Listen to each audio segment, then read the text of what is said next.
In this video, I'm going to show you the basics on how to edit your photos using Lightroom Classic. Hi, my name is Sean Misa and welcome to my channel, MisaHungry, where my goal on this channel is to help you improve your food and product photography. So if that's what you're looking for, be sure to hit that subscribe button with that notification bell so you won't miss any of my future videos.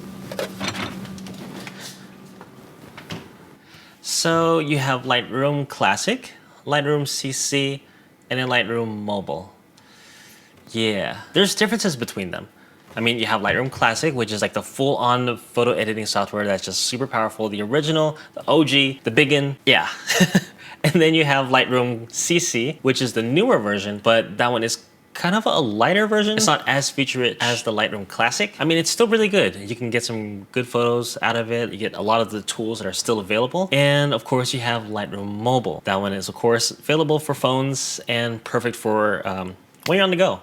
So a lot of what you learn on one platform can actually be used on the other platforms because it's all very similar. So if you're new to Lightroom, this video is going to be perfect because I'm going to go over the different tools, how to use them, and you can apply them to pretty much all the different platforms. All right, so first let me go ahead and make some matcha latte, and let me take a quick photo of that, and then we'll bring it into Lightroom.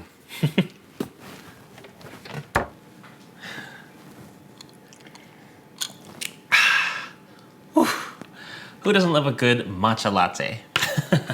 All right, so let's go ahead and jump into Lightroom, and let's get started. All right, so now that we're in Lightroom, this is just gonna be your library. This is where a lot of your photos are gonna be. And just so you know, this is gonna be a very quick overview of Lightroom. So if you wanna go ahead and dig down into things a little bit more or are curious, be sure to drop them in the comments section below. And yeah, maybe I'll make a follow-up video. Let's go ahead and hop into the Develop tab. This is where pretty much all the magic happens, so. Oh, and you know what? One thing that I love to do is just, I don't really like all these tabs up here because I don't really need them. So I'm just gonna go ahead and turn all of them off, except the ones that I need, which is Library and Develop. And to make this space just a little bit bigger so I can concentrate more on my photo, we'll go ahead and minimize that. Briefly talk about this section on the left side. We have all of your presets, so stuff that you've bought, you created, stuff that you've acquired. All your presets are gonna be right over here. Go ahead and just minimize that. Again, just having a cleaner workspace. And here are all the photos down here. Of course, you can rate them 1 through 5 stars, and then you can filter them out right over on the right bottom side here. So I can filter by 1, 2, 3, all the way up to 5 stars. So if you want, you can create your own custom filter. Right now, I'm just gonna go for 3 star, oops. I'm gonna go for 3 stars and above. And I wanna go ahead and do this photo. I wanna concentrate on this one. Since we don't need this for now, we'll drop that. And there we go, we have your photo. And now we have where all of the magic happens, the right side, this column right over here. So we're gonna work our way from the top going down.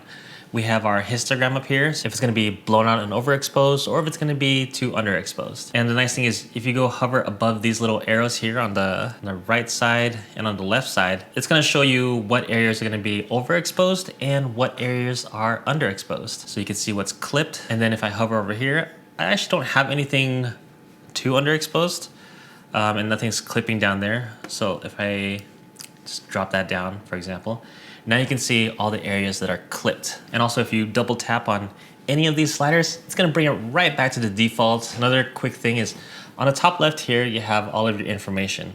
If you wanna hide that or if you wanna show it, just press I. If you wanna show just some of the basic information, or if you wanna see more of like the settings, how you shot the photo, I'm gonna go ahead and hide that because we don't really need that one right now either. Again, I like to keep a clean workspace so that way I have less things distracting me. So if you're looking to crop anything, you're gonna use this crop tool.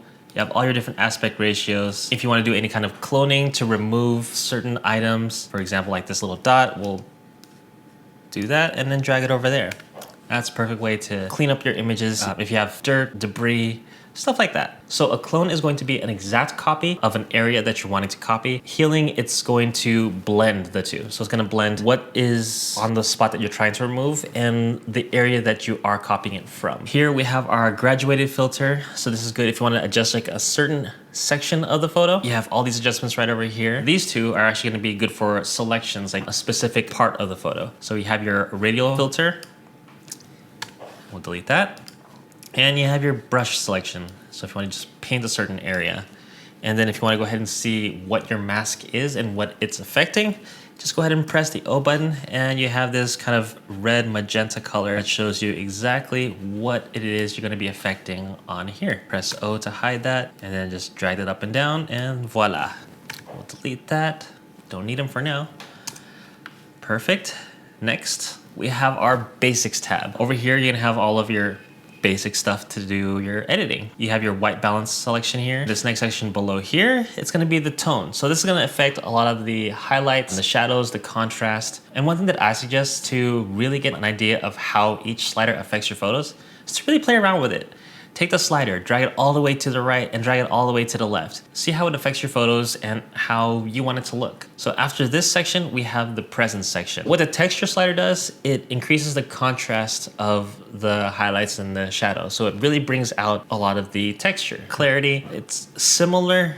It affects the shadows a little bit more. So it makes them, I wanna say it makes it harsher. So play with it, see what looks best for you. Dehaze, I don't really use that too much in food and product photography since we don't really have a lot of haze. And the next, we have our vibrance and saturation. So the difference between vibrance and saturation is saturation increases the overall colors and it will increase the intensity of pretty much the whole image itself. Vibrance, it leaves a lot of the saturated colors alone, but it increases the intensity of the more muted colors. And the next section, we have our tone curves. This is very similar to the contrast, so you can increase the darks and the lights. This is a really great one though. I mean, it's more fine-tuned and you have better control of what you're trying to edit. And in this next section here, we have the HSL sliders, which is the hue, saturation, and luminance. So if you want to adjust certain colors, the hue, you can just drag those sliders around.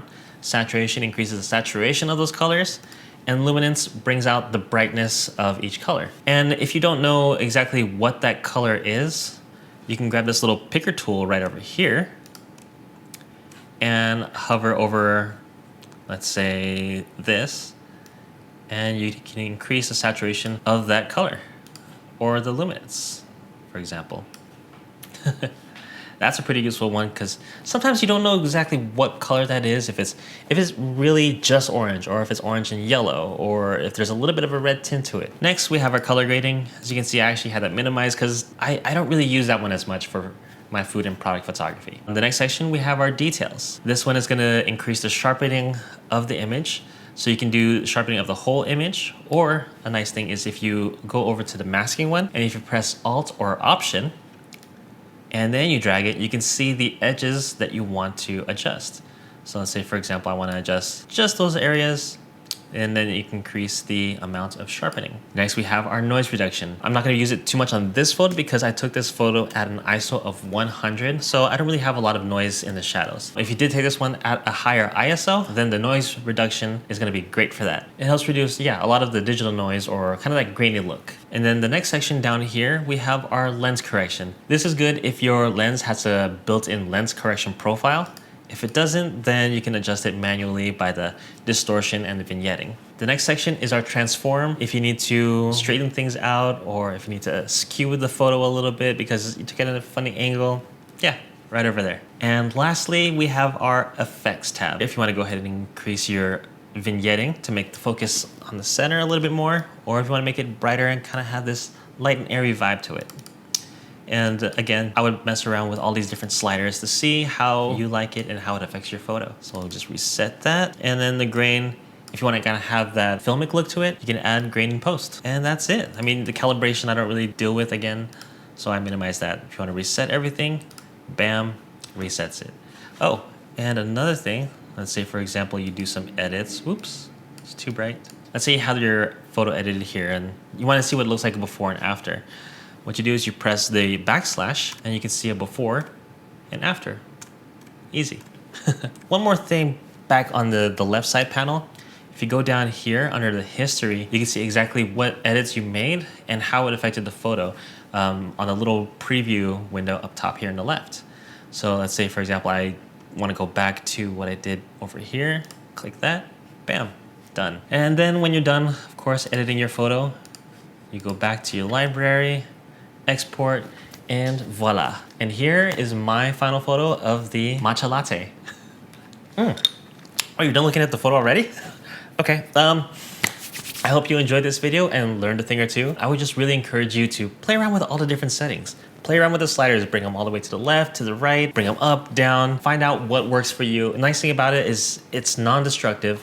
So if you mess up a little bit, just go ahead and click reset or go to your history, bring it down and go back to what you did before. That's the best way you can learn the program and find out how to get the photo to look exactly the way you want. If you found this video helpful, hit that like button and be sure to subscribe with that notification bell turned on so you won't miss any of my future videos. If there's something that you're looking for specifically, let me know in the comment section below. All right, well, I think that's about it. I'm gonna go ahead and enjoy the rest of this matcha latte. I'll see you guys in the next video. Stay curious.